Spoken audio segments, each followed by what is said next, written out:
Hi, I'm Dan Barker. And I'm Laurie Gaylor. And we are co-presidents of the Freedom from Religion Foundation. You probably heard the news that on April the 15th, federal judge Barbara Crabb declared the National Day of Prayer unconstitutional. I'm celebrating the National Day of Prayer case ruling brought by the Freedom from Religion Foundation because we elect politicians, presidents, governors to lead us in policy and not in prayer.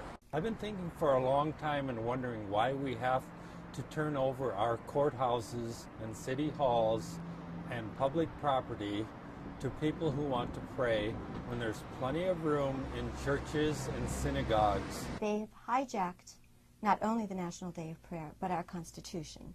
Our country was the first in the world to separate religion from government. And when our founders met at that constitutional convention, they produced a document which governs our country that is completely godless. If you will do a search of the United States Constitution, you will not find the word God. And they never prayed during the Constitutional Convention where they adopted that godless and secular constitution, and this shows intent. They met for 4 months and never prayed, contrary to the myth of the religious right. And the only references to religion in the Constitution are exclusionary, such as that there shall be no religious test for public office. Or in the First Amendment, in the Bill of Rights, that Congress shall make no law respecting an establishment of religion or prohibiting the free exercise thereof.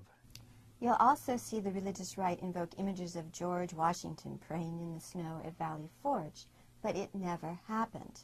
It was a myth made up by Parson Weems, who wrote The Life of Washington after his death, the guy who made up the myth about Washington chopping down the cherry tree. And even though our founders set up a secular nation, since 1952, every single president has exhorted citizens to pray.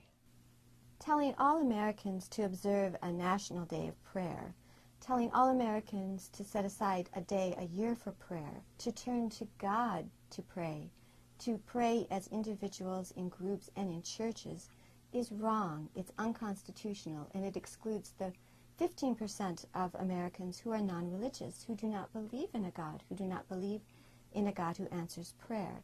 The Foundation's legal department has received and acted upon countless complaints from its members regarding the now unconstitutional National Day of Prayer. Our members have been exhorted to pray by their government for years and are very grateful for Judge Crabb's ruling. In the United States of America, we are free to disagree about religious matters, but we are not free to ask our government to settle the argument.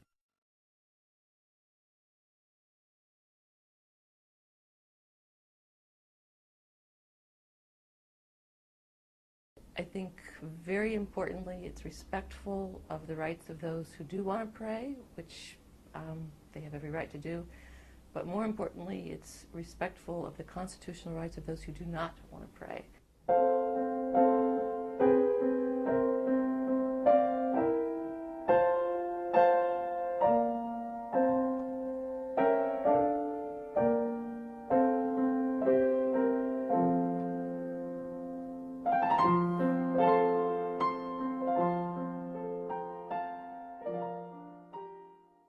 I'm very grateful to Judge Crabb for upholding my right not to practice rune magic or any other superstition or myth. I'm in school to be a teacher, and if I were to grade the proponents of the National Day of Prayer, I would give them a C- for their understanding of religion and American history. Judge Crabb gets an A+.